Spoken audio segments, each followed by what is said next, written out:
জাইমা রহমানকে সামনে এনে কি বার্তা দিচ্ছে বিএনপি? বিএনপির চেয়ারম্যান তারেক রহমানের পর কন্যা ব্যারিস্টার জাইমা রহমান এখন বিশেষ মনোযোগ পাচ্ছেন বিএনপিতে।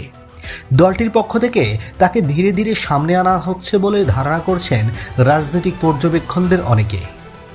দলীয় কোনো পদে না থাকলেও সাম্প্রতিক সময়ে পরিবারের সঙ্গে দেশে ফেরার পর থেকেই দলের ভেতরে ও বাইরেই জাইমা রহমানের কার্যক্রম ঘিরে এক ধরনের আগ্রহ কিংবা কৌতূহল তৈরি হয়েছে অনেকের মধ্যে। যদিও এখন পর্যন্ত সীমিত কিছু অনুষ্ঠানে যোগ দিয়েছেন তিনি। অনেকের ধারণা জাইমা রহমানকে ধীরে ধীরে সামনে এনে বিএনপির নেতৃত্বের ধারাবাহিকতা নিয়ে এক ধরনের বার্তা দেওয়া হচ্ছে এবং ভবিষ্যতেও তিনি দলীয় নেতৃত্বে আসবেন এটি ধরে নিয়েই তাকে প্রস্তুত করা হচ্ছে।